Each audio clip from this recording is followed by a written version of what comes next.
The Galactic Council chamber was cold, wide, and silent. Bright white lights shone down from the ceiling, making every alien face look even more tense and worried. Representatives from more than 30 species sat at long metal tables, staring at the giant hologram floating in the center of the room. The hologram showed a planet covered in red storms, rebers of lava, and black clouds.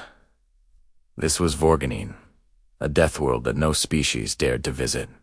Not even for research. Not even for war. Not even for punishment. The recorded survival rate on this planet was 0.001%, and the only creature that ever survived for 2 minutes was a robotic probe, and even that was melted by acid rain moments later. Every alien in the chamber watched the hologram with fear. Every species knew what Vorganine was capable of. The storms could tear ships apart. The ground opened without warning. The air itself burned. Giant predators ruled the land like kings of destruction. For many years, the Council used this planet as a warning to others, a place no one should ever step foot on.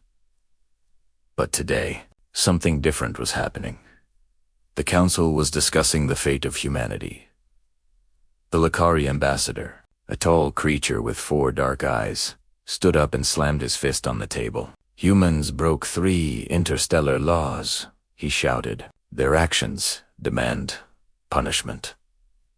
Another alien, the slim and blue-skinned Velanthian, nodded. Humans are reckless. They expand too fast. They adapt too fast. They fight too well. We must show them that the Galactic Council is not weak. Whispers spread around the chamber like a cold wind. For years, aliens had grown frustrated with humans. Humans explored dangerous places, built ships faster than anyone expected, and survived situations that most species called impossible. Humans were unpredictable, and many leaders feared what they might do in the future. Some ambassadors wanted peace. Some wanted restrictions. But some wanted humans humbled. Finally, the council chair, a massive insectoid being named Vorka, hit the floor with his staff. "Order," he said. "We will now vote." A hush fell over the chamber. The hologram of Vorgany zoomed out, showing the entire burning world. The chair spoke again. "We will decide whether to send a small team of humans to Vorganine. If they survive, they may return. If not, the galaxy will be safer." Every alien understood the meaning. The council expected them to die. One by one, species cast their vote. One by one, glowing symbols appeared in the air. Yes, yes, why is only a few voted no, but their voices were drowned. After several long minutes, the result appeared in bright red letters. Proposal accepted. Humans will be dropped onto Vorganine, but the council had no idea what humanity was about to do. Far from the council chamber, on a human ship orbiting Vorganine, a team of soldiers and scientists prepared for landing. The dropship echoed with the hum of engines. Metal walls shook from the violent storms outside. The team's commander, Captain Sonia Hale, stood at the front. Her eyes were calm, steady, unafraid. She held a tablet showing Vorganine's deadly environment. "All right, team," she said, her voice firm but relaxed. "We're landing in 10 minutes. Make sure your gear is locked, your suits are sealed, and your stomachs are ready." A young soldier laughed nervously. "Ma'am, ready for what, exactly?" Sonia smirked. "Everything." Another soldier whispered, "Do they really expect us to die out there?" Sonia shrugged. Probably. The team fell silent for a moment. But then she spoke again. "Don't worry. Humans have been surviving impossible places since the beginning of time. This planet is just another challenge." One of the scientists raised a hand. "Captain, the council is watching the entire mission live. They want to see us panic. Then let's give them something else to watch," Sonia said. "Let's give them a show." The team chuckled, and the atmosphere shifted. Fear was still there, but something stronger was rising inside them, human confidence. Sonia tapped her communicator. "Before we land, Remember one important thing. Take pictures. A confused soldier blinked. Pictures. Yes, she said. Command wants proof. And if we're going to survive this place, we may as well send greetings back home. The soldiers exchanged amused looks. Only humans would talk about postcards before landing on a Deathworld. The dropship shook violently as it pierced the thick atmosphere. Outside, lightning flashed in purple streaks. Flames danced across the hull. The ship's AI announced, "Warning. External temperature exceeding safe levels," but humans kept moving with calm hands. The ship broke through the clouds, revealing Vorganine in all its terrifying beauty. Volcanoes erupted like giants breathing fire. Lava rivers glowed bright orange. Huge winged creatures circled the sky like vultures waiting for new prey. The ground twisted and cracked with every tremor. One soldier whispered, "This place hates life." Sonia nodded. "Then let's make it even more upset. Stand by for landing." The ship slammed onto the rocky ground, bouncing violently before stabilizing. As the ramp opened, heat blasted inside like the breath of a dragon. Acid rain hissed as it hit their reinforced suits. The team marched out one by one.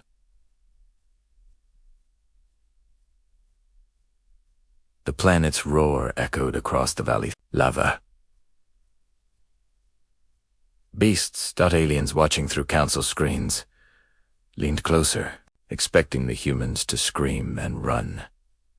But instead, Sonia stepped forward, looked at the raging world around her, took a deep breath, and said calmly,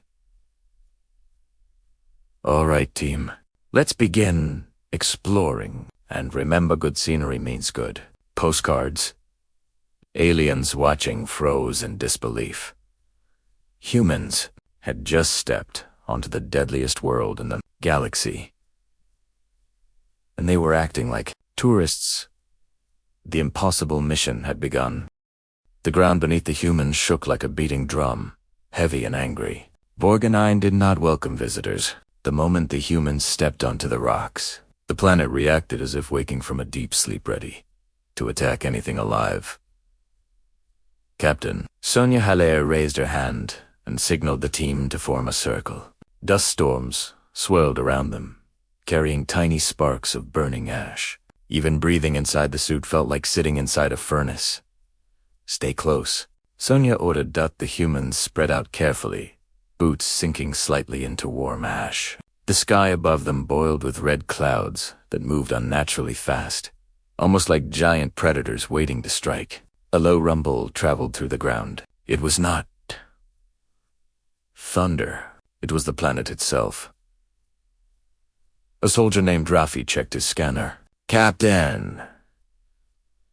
Captain! Reading, unstable land. Lava flow under the surface, maybe 50 meters deep. Sonia nodded. "Then let's not stand still too long." Behind them, the dropship lifted off, leaving the humans alone. They watched as it disappeared into the burning clouds. Now, there was no way back.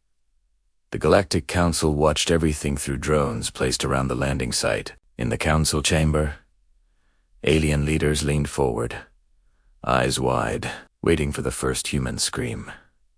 But none came. Instead, Sonia pointed toward the horizon. "There. That ridge looks safe enough for a temporary camp." Safe was a strange word on Vorganine, but her soldiers trusted her. They started marching. With every step, the landscape changed.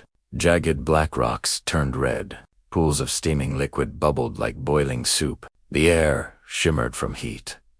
Wind roared from all directions, carrying the smell of sulfur and burnt metal. A scientist named Dr. Elena stopped to scan a strange formation. The rock had sharp spikes and glowing veins. "Be careful," a soldier warned her. "I am," she said, tapping her device. "This rock is heating up from inside. Something's moving under it."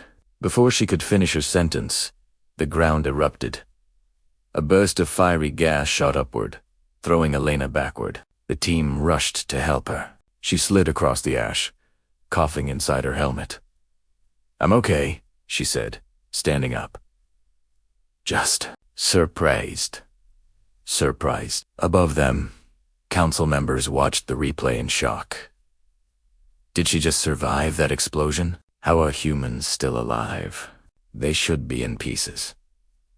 But humans had trained for explosions, fire, and sudden attacks. To them, danger was not new, only louder. As they continued forward, the rumbling grew stronger. Something large moved beneath the ground. The soldiers raised their weapons. Everyone stood still, listening. The sound came again. Closer, louder, heavier. Raffi whispered, "Something big is under us." The ground began to crack. Thin lines appeared at their feet, glowing orange like fresh molten lava. The cracks widened, splitting open like giant mouths, ready to swallow them whole. Sonia shouted, "Move!" The team sprinted across the unstable ground. Lava burst from the cracks behind them, shooting into the air like geysers. One soldier tripped and rolled down a slope. Sonia grabbed his arm, dragging him to safety just as a river of burning lava flowed past. "Is everyone okay?" she called out. "Alive," several voices replied. Aliens watching the feed were speechless. These humans are insane. They run toward death, as if it's their friend. No species should survive that. Yet the humans continued, faces focused, breathing steady. After nearly an hour of trekking, the team reached the ridge. It was a tall wall of dark stone with a small plateau at the top. They climbed carefully, using metal spikes and ropes. The wind pushed against them, trying to knock them off. When they reached the top, they finally saw the full view of Vorga-Dashnai. It was worse and more beautiful. Anything they expected. Volcanoes erupted in every direction. Rivers of bright orange lava glittered like glowing veins. Huge shadows of flying creatures circled the sky. Storms in the distance shot lightning that cracked the air. "This place is alive," Dr. Elena whispered. "It's like the planet is breathing," Raffi added. "Breathing fire." Sonia smiled faintly. "Take pictures." Command wants proof. The team laughed nervously, but they took out their small cameras and snapped photos of the terrifying landscape. These humans were standing on a ridge overlooking a nightmare, and they were taking pictures like tourists. Aliens watching the scene were in total disbelief. This is not possible. No species acts like this on a death world. What exactly are humans made of? Soothingly, a loud roar echoed from below the ridge. Something massive was approaching. The ground trembled not like a small quake, but like the footsteps of a creature too heavy to imagine. The humans rushed to the edge and looked down. The ash shifted. The rocks moved, and from the fog of heat, a shape appeared. At first it looked like a moving hill. Then it lifted its head. A giant predator with 6 legs, burning scales, and long horns stepped into the open. Lava dripped from its mouth, like glowing saliva. Its yellow eyes scanned the area, and the beast roared again, shaking the entire ridge. A creature that had killed hundreds of probes was now staring directly at the humans. Raffi whispered, "Captain, that thing is the size of a ship." Sonia didn't blink. "Then we stay calm. No sudden moves." The beast stumped closer, shaking the ground. Its last step made the ridge tremble dangerously. Aliens in the council chamber were certain this was it. This was the moment the humans would die. But instead of fear, Sonia reached into her pack, pulled out a small metal device, and tossed it down the ridge. It flashed brightly, a distraction. The beast turned toward the light, roaring again. Sonia yelled, "Go! Move to the eastern side." Now, the team ran across the ridge while the monster followed the decoy. They reached a safer area and crouched low behind a sharp rock wall. Their hearts pounded. Their suits vibrated from the shock waves of the creature's roars. Yet, Not a single human panicked. Not a single human screamed. They simply prepared for the next danger, because this was only their first contact with BOR-9. The real challenges had not even begun. The humans crouched behind the sharp black rocks, panting quietly as the six-legged fire-scaled titan searched the ridge below them. Its heavy footsteps shook the ground in slow, thunderous beats. Every time it exhaled, heat waves rolled out like silent explosions. Captain Sonia Hawley lifted her visor slightly to run a diagnostic. "Thermal output from that creature is off the charts," she whispered. "One direct breath could melt our suits." Drafi, Gulpe. "Good thing it's not looking at us, ma'am." But the truth was, the beast was searching. Its yellow eyes glowed, scanning the ridge with suspicion. Its long, spiked tail dragged across the ash, carving a burning path behind it. The Galactic Council, watching the live feed, held their breath. This is it. They will not survive this one. A Deathworld Titan always gets its prey, and yet the humans stayed calm. Their breathing was steady, movements precise. Danger was a familiar friend to them. After several tense minutes, the beast turned away, distracted by the decoy device Sonia had thrown earlier. It stomped down a slope, smashing rocks into dust, and disappeared into a glowing crack in the ground. Only when its roars faded did Sonia stand up. "Good," she said. "Now we know what the neighborhood looks like." The soldiers laughed nervously, though Dr. Elena brushed ash off her helmet. "Captain, did you just call that nightmare our neighbor?" "Of course," Sonia answered. "On Earth, we have worse." The aliens listening through translation systems nearly choked. "Worse. They have worse. On their home planet. This is why humans cannot be understood. What kind of world breeds such creatures?" But the humans were already preparing for the next task. Sonia pointed toward a small elevated area. "We set up temporary camp there. Rafi, check the wind patterns. Alina, scan for ground stability. Everyone else, stay sharp." They moved through the ash, stepping over glowing cracks and avoiding boiling puddles of chemicals. Borgnine attacked constantly. Small explosions, sudden bursts of steam, unpredictable tremors. Still, the humans adapted. By the time they reached the campsite, the team had already learned 3 new survival tricks, 3 new escape routes, and 3 different ways to avoid volcanic bursts. It was natural to them. Humans adjusted faster than most species thought possible. The camp setup was fast and efficient. They established shield drones above them, deployed energy barriers against predators, and set up communication beacons. But then something unexpected happened. Dr. Elena raised a small camera, looked at the red sky, and grinned. "The view is beautiful." Rafi stared at her. "Beautiful. Elena, this is a burning nightmare." Elena shrugged. "Nightmares can be pretty too." She stepped back, lifted the camera, and took a selfie. Everyone froze. "Did you just take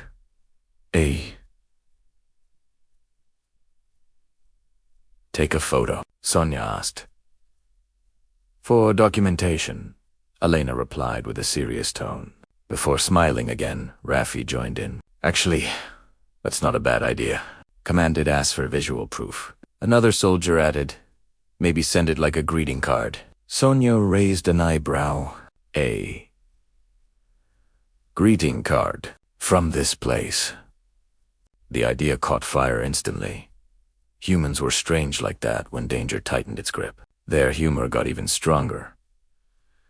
Minutes later, the entire team stood on the ridge, posing with the burning sky behind them. A volcano erupted in the background at the perfect moment, sending a fountain of lava into the air. Instead of running, the humans stepped aside to make sure the lava fountain was in the frame. Everyone smiled. Helena called out. Sonia folded her arms confidently. "Let's show the galaxy what humans call a relaxing day." The camera shutter clicked. It was ridiculous. It was insane. It was perfectly human. They printed the picture on a small metallic sheet, using a portable engraver. At the top, they wrote, "Greetings from Vorganine." Then they added a small drawing of a volcano with a smiling face. Aliens watching the feed almost fainted. Are they? Making postcards. This is the deadliest world in known space, and humans are taking tourist photos. This must be some kind of psychological warfare. They're mocking us. But the humans weren't mocking anyone, they were simply being themselves. Just as they finished the postcard, a deep rumble echoed across the valley. The ground shifted again. Something large was approaching, but this time, it wasn't the Titan from earlier. Sonia turned sharply. "Positions! Something's coming." The soldiers formed a defensive line. Helena checked her thermal scanner. Her eyes widened. "Captain, the heat signature is huge." The first shadow appeared through the thick smoke. Then, another and another. 3 giant creatures emerged, smaller than the Titan but still massive. They had armored legs, spiked backs, and glowing eyes.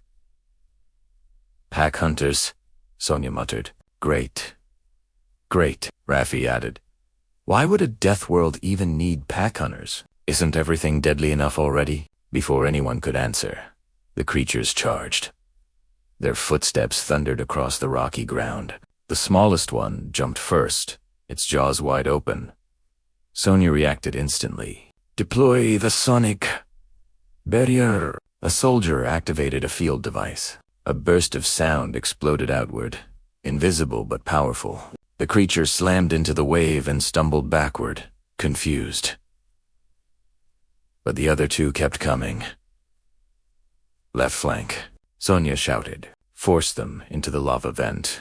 The humans spread out, moving fast but controlled. They used drones to distract the beasts, throwing bright flashes to shift their attention. They moved like a group that had trained together for years, efficient, fearless, focused. One creature fell into a molten vent. The second tripped over a rock formation. The third was cornered and stunned with an electric charge. Within minutes, the pack hunters fled with angry roars. Aliens watching went silent. Humans had survived another attack. An attack no other species could have. Once the creatures were gone, Raffi raised his camera again. "Captain, should we take another photo?" Sonia sighed, then smiled. "Yes, but let's make it even better. Elena, stand next to that vent. Raffi, capture the smoke. Someone bring the first postcard." The team arranged themselves again, as if they hadn't just fought for their lives. They were sweaty, covered in ash, bruised, tired, but smiling. Elena held up the first postcard like a trophy. Sonia stood in front, pointing her thumb at the vent. Raffi raised the camera. "Say greetings from Vorga 9. The shutter clicked again, and somewhere across the galaxy, the council stared in disbelief. The humans were not only surviving a death world, they were turning it into a vacation spot. The humans woke up on their 4th day on Vorganine. To the sound of distant explosions, the sky glowed red, brighter than usual, and ash drifted down like snow. The planet was restless, again angry, loud, alive. Captain Sonia Halle checked her suit systems, then stepped out of the shield dome the team had built the night before. The moment she touched the ground, heat ran through her boots. Smoke spiraled upward from new cracks. Raffi joined her, yawning. "Morning, Machem. The planet still hates us." Sonia smiled. "Then we must be doing well." Behind them, the rest of the team prepared their equipment. They had slept in rotating shifts, always watching the Vorganine did not allow anyone to relax for long, but humans had a strange habit of turning danger into routine. Dr. Elena scanned the horizon. "Captain, I think the storms are moving faster today. Also, the lava flows have shifted direction, so the planet changes every day." Sonia said calmly, "That means we change faster." The statement carried weight. Humans, adaptación. Humans, improvise. Humans survive. And Vorganine, for all its fury, was slowly learning that humans were not easy prey. The The team spent the morning expanding their temporary base. They reinforced the shield dome with heat-resistant minerals found nearby. They dug trenches to redirect small lava flows. They created stone barriers using shock explosives. Every movement was calculated. Every action purposeful. Watching from the council chamber, aliens were losing their minds. Why are they building shelters? They should be running for their lives. They're acting like they plan to stay. No species stays on Vorganine willingly. But humans were not most species. After the camp improvements, Sonia gathered the team for the next task. Today, we mapped the Eastern Canyon, she said. Commando wants to know how far these lava vents spread. Rafi frowned. Ma'am, the Eastern Canyon is where that giant titan went yesterday. I know, Sonia replied. So we move quietly. The journey to the canyon was harsh. The ground shook every few minutes. Ash clouds blocked the sun. The air shimmered from heat so intense it bent the light. But humans moved with surprising confidence. They marched along narrow ledges, stepping carefully to avoid molten streams. They used thermal drones to spot hidden vents. They covered their suits with a special reflective coating to reduce heat damage. Dr. Alina pointed at a tall formation of twisted rock. Captain, look at this. It's shaped like a spiral, probably formed by years of volcanic pressure. Sonia tapped the rock with her glove. Could be useful later. Mark Italiano. Even Vorgain's geological chaos became a resource for them. As they approached the canyon, deep tremors began. The ground pulsed like a giant heartbeat. Dust rolled down the cliffs. A strange, metallic smell filled the air. Everyone, masks sealed. Sonia said they reached the edge, and what they saw was breathtaking in a terrifying way. The canyon stretched miles wide. Rivers of glowing lava moved like slow, deadly snakes. Massive columns of fire burst upward every few seconds. The walls of the canyon glowed bright orange, showing veins of molten rock beneath the surface. It's like the planet has open wounds, Rafi whispered. Elena murmured. It's beautiful. In a horrifying way, they carefully walked along the rim, recording every detail. The ground trembled more violently here, warning them to move carefully. Suddenly, the canyon floor shifted. A deep roar echoed upward. Something was waking up. Sonia pulled everyone back. Weapons. Ready? Eyes. On the vents, the lava below bubbled. Giant bubbles of molten rock exploded with sharp cracks. Then take round. Shook harder. A gigantic shape rose from the lava river dot. Not the titan from before, something older, heavier, more terrifying. A lava serpent. A creature made almost entirely of hardened rock and flowing molten cracks, its body nearly the size of a small transport ship.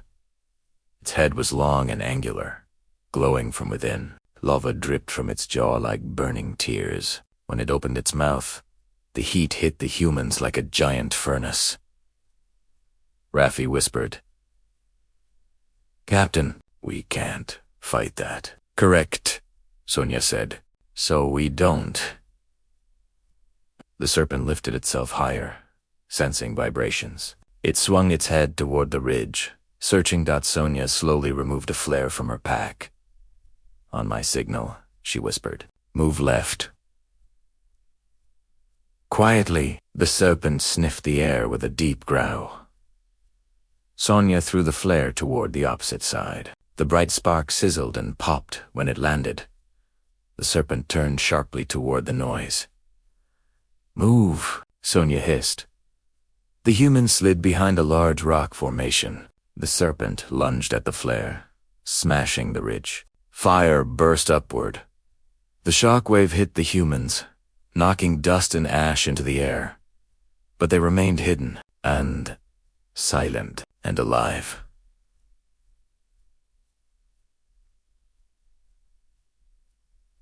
The serpent eventually sank back into the lava river, disappearing beneath the molten waves.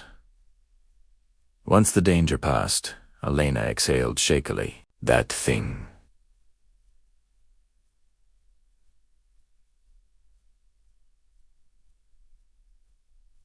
That thing, if it had seen us. Sonia nodded. It didn't. That's what matters. Raffi lifted his camera slowly. Captain, should we take a photo of this canyon? Sonia sighed, but she knew it was coming. Yes, Raffi. Carefully, they stood at a safe distance, facing the canyon. The lava glowed behind them, painting the sky red and orange. Even the humans looked like silhouettes carved from fire. The camera clicked. Later, the engraving device etched the image onto another metal card. On the back, they wrote, "Greetings from the Eastern Canyon. It's a bit warm today." When the postcard reached the Council's data feed, alien leaders nearly panicked. They are documenting everything. Why are they so calm? How do they fight monsters and then make postcards? This is madness. This is Betty human. By evening, the humans returned to their camp. They were tired, battered, sweaty, and covered in dust. But they also carried new information, new observations, new survival strategies. Vorga 9 was powerful, unpredictable, deadly, but humans were learning its patterns. "All right, Team Sonia," said proudly. "We're not just surviving anymore." She looked over the glowing landscape. "We're mastering this world," and Vorginin, despite its fury, was beginning to feel the presence of a species unlike any other. A species that did not run, a species that did not break, a species that turned Deathworlds into adventures. Humans. The alien ship Verin's Pride moved through silent space, leaving a trail of blue iron light behind it. Captain Rule stood on the command deck, his 4 hands gripping the railing. His eyes were fixed on the hologram floating in the center of the room. It showed a live feed from Deathworld-6. And on that screen, humans were laughing. Rill could not understand it. No sane being should laugh on that planet. Even standing there was impossible. The gravity alone should crush bones. The storms should tear skin. The giant creatures should swallow anything that moved. Yet the humans looked like they were on a camping trip. One human was cooking something over a glowing lava crack, waving cheerfully at the camera. Another was riding a massive reptile creature like a horse. A third climbed a cliff so steep that even the strongest alien climbers would never dare attempt it.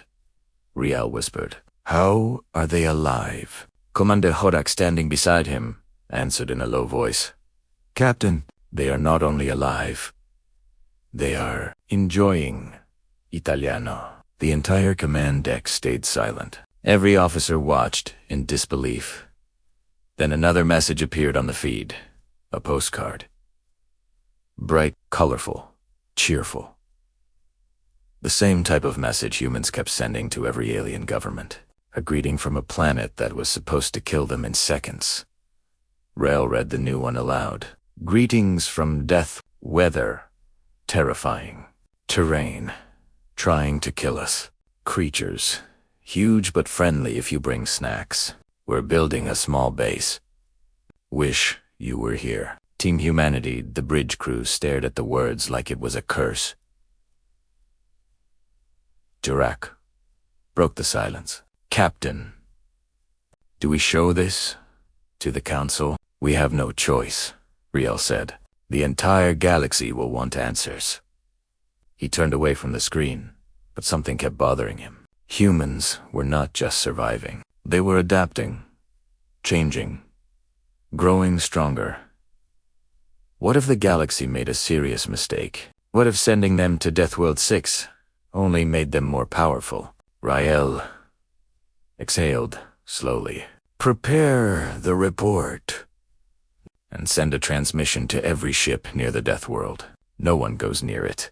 Not even close." But it was too late.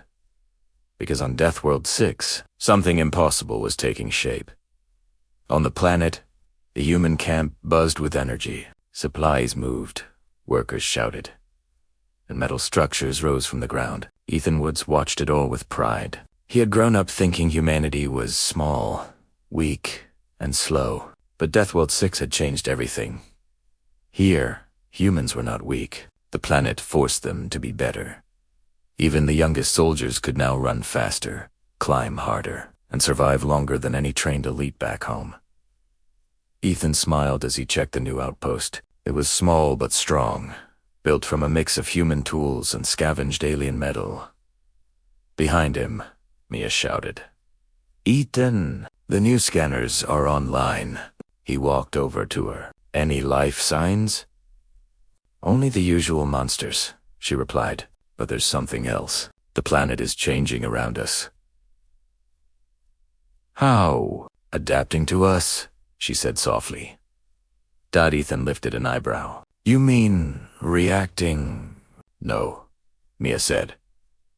"I mean the planet is shifting because we are here." That made Ethan stop.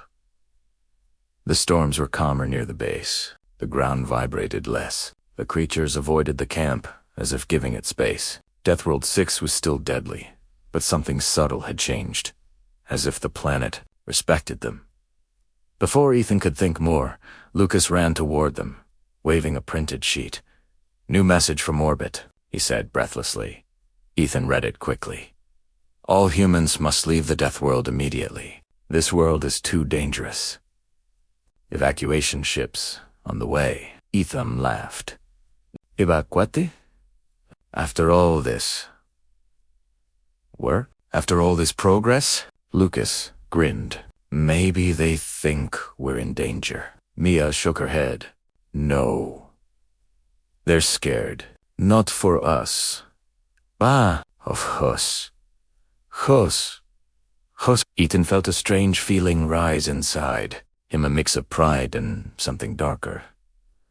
They were right to be scared. A loud horn echoed through the camp. Everyone turned. A shadow moved across the sky.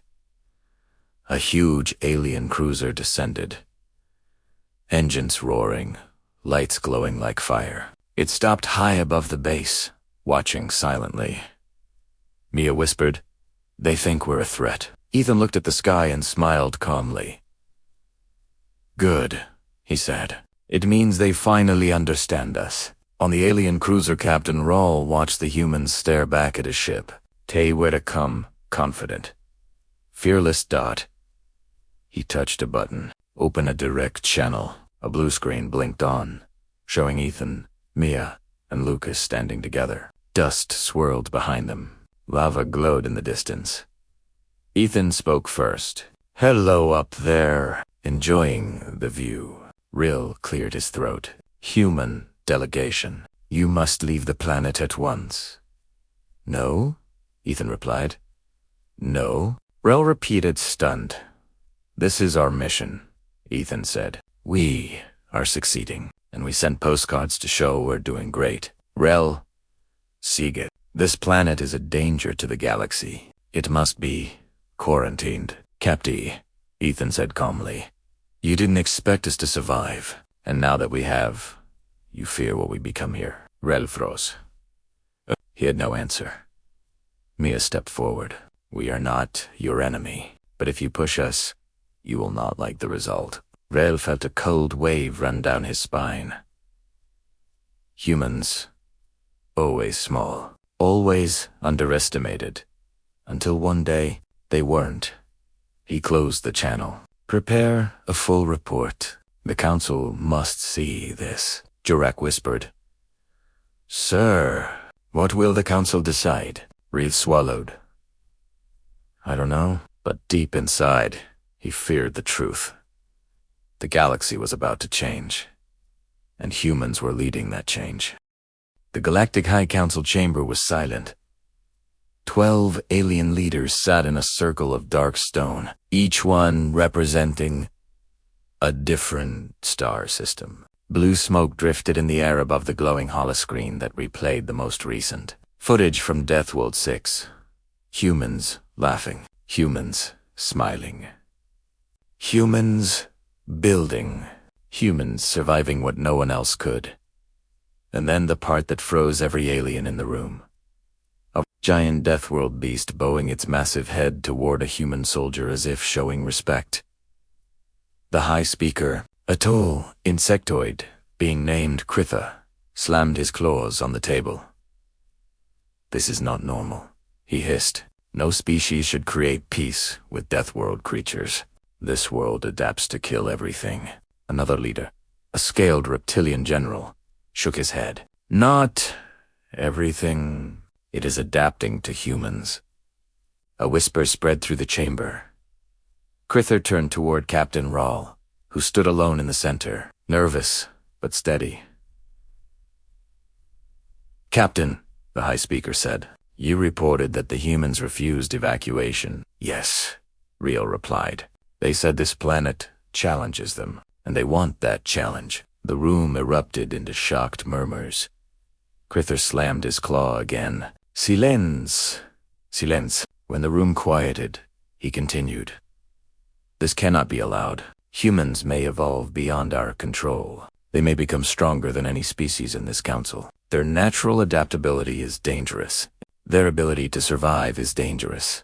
Their stubbornness is dangerous." Captain Rahl wanted to argue, but he also understood the fear. Humans were unpredictable. Humans changed any world they touched. Humans were different. A soft voice spoke across the room. It belonged to Elda Sinari, the oldest member of the council, a long, glowing being made entirely of gentle blue energy. "Fear," she said, "makes us blind." Kritha narrowed his eyes. "We must protect the galaxy," Sinari replied. "Then we should welcome the species that survives the impossible, not fear."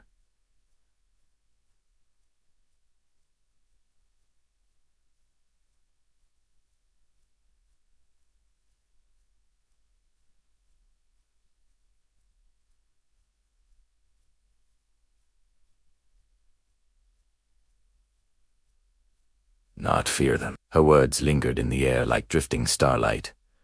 But fear was stronger. Kritha turned to the council. "I call for a vote. Should the humans be removed from Deathworld 6 by force?" Captain Rial's heart sank. If the council voted yes, it could mean war. Meanwhile, on Deathworld 6, Ethan Wood stood on the highest cliff near the human base, looking at the horizon. The sky was purple with storms, and lightning danced across the edge of the clouds. The air was heavy, but calm, almost peaceful. Mia climbed up beside him. "The council is meeting now," she said quietly. "I know," Ethan replied. Lucas picked up their transmissions. "They're scared." "Do you blame them?" "Say, Haskett, we are changing here. This planet pushes us. Challenge, always makes us stronger." Ethan shook his head. "We're not the threat." But they don't understand that. Below the cliff, the human camp continued growing. Walls rose, scanners hummed, and people worked with a strange mix of focus and excitement. Deathworld 6 was dangerous, but humans had learned a simple truth. Danger gives purpose. Lucas called from behind them. "You too might want to see this." Ethan and Mia followed him back down the cliff path. He pointed to the sky. A massive alien cruiser was descending, larger than the last one. It moved like a giant shadow covering the sun. Ethan sighed. "Let me guess. They didn't vote in our favor." On the galactic cruiser, Captain Riel stood on the bridge, watching Deathworld 6 grow larger on the screen. His orders were clear. Evacuate the humans, forcefully, if needed. He felt sick. Jirok looked at him. "Sir, will you truly attack them?" Rio whispered. "I hope they listen before it comes to that." But deep inside, he knew humans rarely listened when threatened. They responded, and their responses were never small. The alien cruiser stopped above the human base. Its engines hummed like thunder. Its weapons glowed faintly. Ethan stood in the open field with his team behind him. The humans stayed calm but alert. No panic. No fear. The ship sent down a beam of light, and Captain Rahl descended on a platform. He stepped forward, 4 hands visible, no weapon. Ethan nodded once. Captain? Captain, Rahl took a shaky breath. I was ordered to remove you. Mia folded her arms. We guessed, Rahl continued. If you refuse, the Council will send more ships. They may attack. Ethan walked closer. And if we leave, what then? The planet will be sealed, Rahl said. Forever. Ethan looked back at his people, dirty, tired, sunburned, but proud. Then he smiled. Captain, look around you. We built this. We survived this. We earned this. Rahl shook his head. You don't understand. This world changes you. We know, Ethan said. And we like it. Rahl felt his stomach drop. Mia stepped beside Ethan. Tell your council this. Humans didn't survive the impossible. We learned from it. And now, Ethan added, we're sending one final message home. Not a postcard this time, Rahl whispered. What message? Ethan raised his chin. We are staying. The unthinkable shift. Before Rahl could respond, the ground trembled. Tear vibrated. The sky flashed bright red. Every creature on the planet, every monster, every predator, every giant beast let out a roar that echoed across mountains. Then they moved toward the human camp. Millions of them. Rahl panicked. They are coming to kill you. No, Ethan said calmly. They're coming to protect us. As the beasts approached, something unbelievable happened. They bowed. Every single creature lowered its head toward the humans. The planet wasn't rejecting them. The planet was choosing them. Deathworld 6 had decided humans belonged here. Rahl stepped back in shock. The Council. They must see this. Ethan smiled softly. That's why you're here. The final decision. Captain Rahl returned to his cruiser and sent a full transmission to the Galactic Council. He didn't lie. He didn't hide anything. He showed them the truth. Humans standing strong. Deathworld. Creatures bowing. A deadly planet accepting a new ruler. The council chamber went silent again when they watched the recording. Finally, Elda Senari spoke. Well, she whispered, it seems the planet has made its vote. Crithor clenched his claws but said nothing. The council voted again. This time, the vote was unanimous. Humans would stay on Deathworld 6. No interference. No control. No war. A new chapter in the galaxy began that day. And all because a group of humans did something no one expected. They survived and sent greetings home.